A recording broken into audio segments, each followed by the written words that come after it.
Baiklah, Assalamualaikum warahmatullahi wabarakatuh. Kami dari kelompok 1 akan mempresentasikan hasil diskusi kelompok kami yang berjudul Pupuk Limbah Organik. Next. Adapun anggota kelompok 1 yaitu ada Muhammad Feriansah, kemudian ada Karina Judiska, kemudian ada Muhammad Fidel Nugraha, Ahmad Deno, Muhammad Ilham Ramadan, dan Wanda Lestari Rizky. Adapun latar belakang ini akan dibacakan oleh Saudara Ilham. Pada Ilham, saya persilahkan. Oke, terima kasih kepada moderator. Di sini saya Muhammad Ilham Ramadan akan menjelaskan tentang latar belakang dari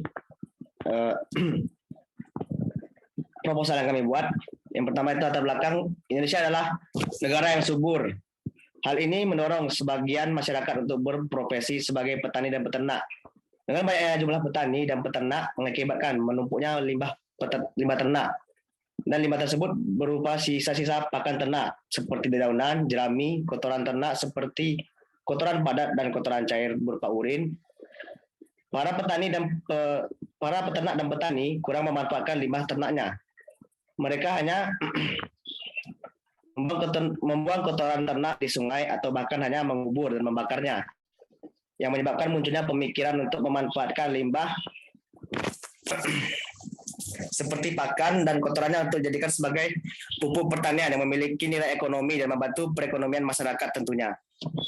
Karena dapat menambah penghasilan para peternak, usaha ini juga membantu banyak dalam proses produksinya sehingga menyerap tenaga kerja yang banyak.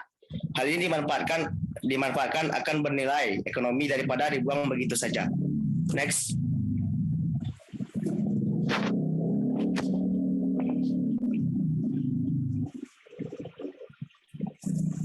Kemudian keinginan setiap orang untuk hidup sehat dengan mengkonsumsi produk dari para petani yang banyak beralih pada pertanian organik dapat sebagai salah satu faktor pendukung memulai usaha. Apalagi pada zaman modern ini telah banyak produk organik yang dijual di pasar dengan harga yang menggiurkan. Masyarakat mulai mengkonsumsi kembali hasil pertanian organik. Melihat kondisi tersebut, ada sebuah peluang usaha yaitu membuat pupuk kompos. Sekarang masyarakat mulai tertarik pada hal-hal yang organik. Next. Kemudian ada manfaat usaha. Manfaat ekonomi, selain memiliki sumber daya yang melimpah, tetapi juga bisa meraup keuntungan yang cukup besar. Kami juga menawarkan dan memberikan kemudahan bagi pelanggan dengan memberikan harga yang terjangkau, tapi dengan produk yang tidak murahan. Dengan kata lain, kualitas produk selalu dijaga dan dijamin kualitasnya. Kemudian manfaat sosial. Yang pertama bagi pemilik, keuntungan yang dapat diperoleh oleh pemilik usaha yaitu dapat menjadikan sebagai pengalaman dalam berbisnis, serta dapat menjadi pembelajaran dalam menjalankan bisnis yang lain yang lebih besar. Kemudian manfaat untuk masyarakat, dengan adanya pupuk alternatif Punik Sejahtera diharapkan dapat menjadi alternatif bagi masyarakat untuk memenuhi kebutuhan pupuk mereka. Mengingat sering terjadinya kelangkaan pupuk di beberapa daerah. Selain itu juga secara tidak langsung dapat membuka lapangan kerja baru bagi masyarakat yang membutuhkan pekerjaan. Next.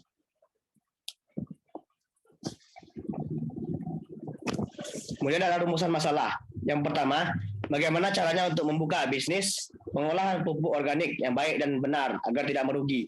Yang kedua, bagaimana cara mengantisipasi persaingan usaha bisnis yang semakin ketat saat ini.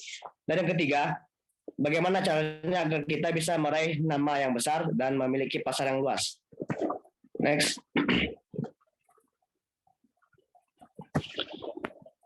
Profil dari organisasi. Yang pertama itu nama usahanya adalah pupuk organik. Jenis usaha yang kami jalankan itu pertanian dan pengolahan limbah organik dengan alamat Pondok Meja, Kecamatan Mesong, Kabupaten Muara Jambi, dengan pemilik dari kelompok ini sendiri. Next.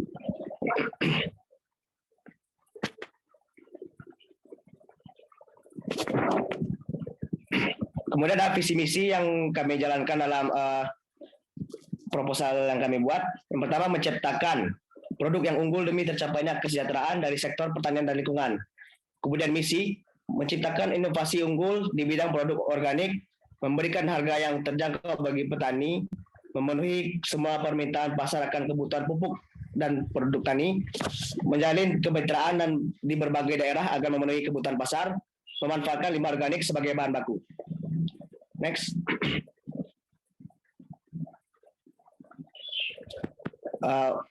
Mungkin sekian saja presentasi dari saya kembalikan ke moderator. Baiklah, terima kasih kepada Saudara Ilham. Untuk pembahasan selanjutnya akan dibacakan oleh Saudara Deno. Pada Deno, saya persilahkan.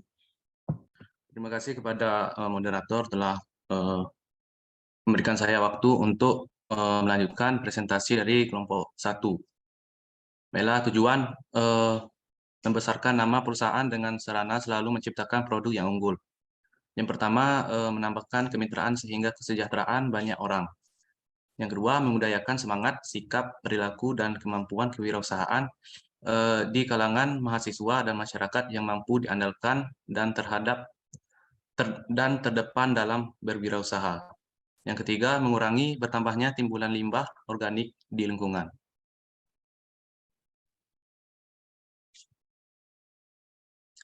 Selanjutnya, produk yang kami tawarkan adalah yang pertama pupuk organik punit kompos, yang kedua pupuk organik cair, yang ketiga pupuk yang berasal dari fermentasi kotoran organik tersebut dapat dipastikan ramah lingkungan serta memenuhi standar Dinas Pertanian di bidang pupuk.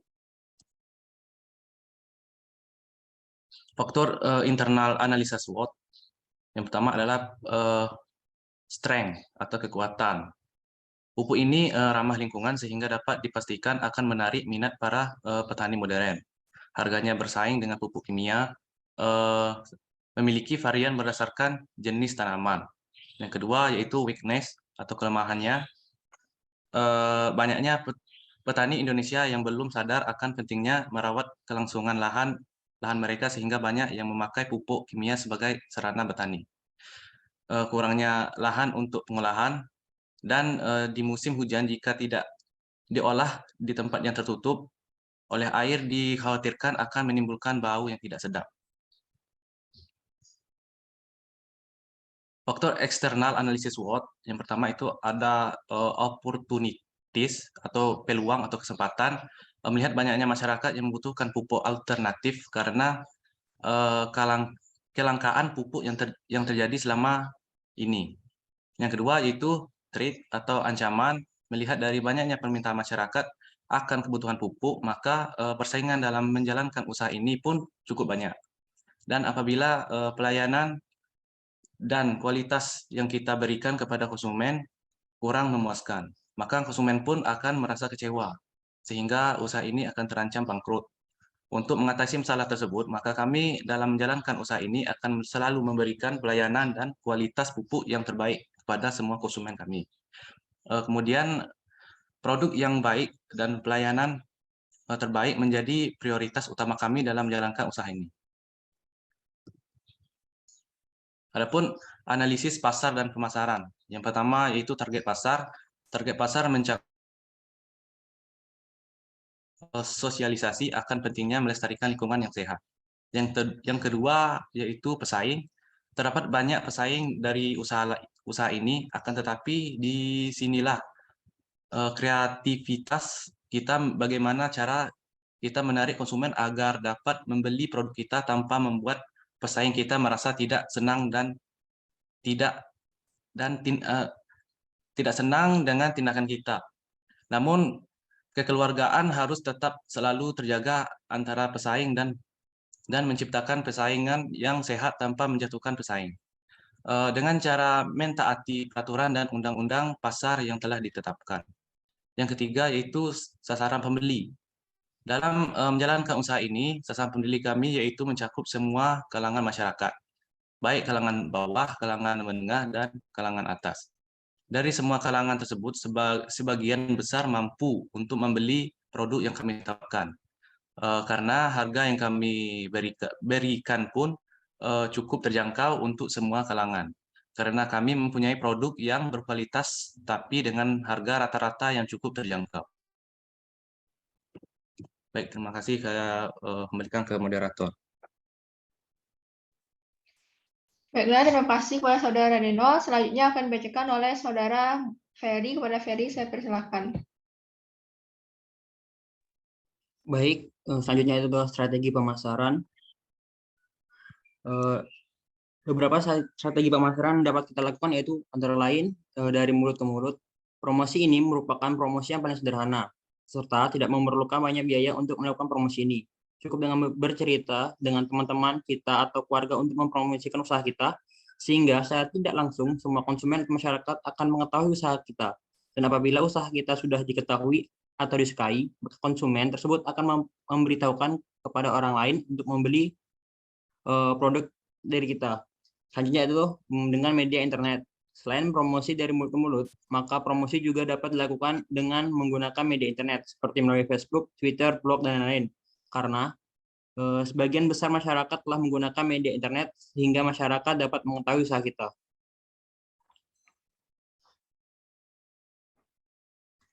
Selanjutnya itu pengembangan pasar. Selain melakukan beberapa strategi pemasaran produk seperti yang tadi saya sebutkan, kita dapat melakukan promosi usaha dengan cara menambahkan pasar baru untuk memperluas jangkauan yang sudah dimiliki.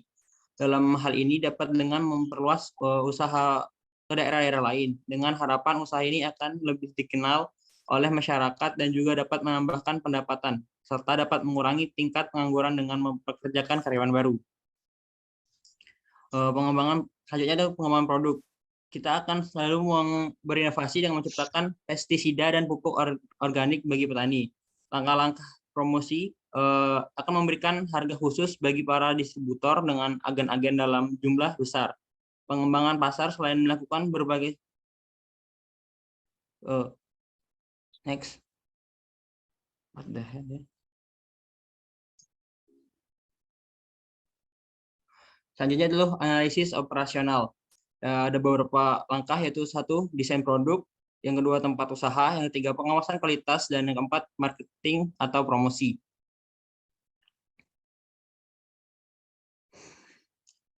Marketing atau promosi. Yang pertama itu analisis aspek SDM. Untuk mendukung kelangsungan usaha, dibutuhkan beberapa elemen sumber daya manusia. Dan adapun sumber SDM yang terlibat dalam kelangsungan usaha ini yaitu 1, distributor, yang kedua tenaga kerja, yang ketiga adalah masyarakat dari distributor dan tenaga kerja yang berperan penting dalam kelancaran usaha ini, karena juga dapat memiliki hubungan baik dengan masyarakat setempat. Karena apabila kita tidak mempunyai hubungan baik, maka bisa saja usaha kita tidak disenangi sehingga dapat terjadi hal-hal yang tidak baik. Next. Selanjutnya itu analisis aspek finansial. Adapun daftar harga yang kita tetapkan adalah sebagai berikut. Pertama, pupuk organik kompos sejahtera ukuran 20 kg dengan harga 50.000. Pupuk organik kompos dengan 50 gram dengan harga 100.000. Pupuk cair ukuran 15 liter dengan harga 50.000. Pupuk organik cair dengan ukuran 40 liter dengan harga 100.000. Adapun modal awal yang kita butuhkan adalah ada 4 macam, yaitu mesin parut 1 unit dengan harga 3 juta. Selanjutnya ada mesin blender dengan 1 unit dengan harga 250.000. Alat pres kemasan seharga 1.700.000. Dan yang terakhir adalah ember penampungan sebesar 25 liter dengan 2 unit dengan harga 250.000 dengan total biaya 5.200.000. Saya kembalikan ke moderator. Baiklah, terima kasih pada Saudara Ferry. Itulah hasil presentasi kelompok kami.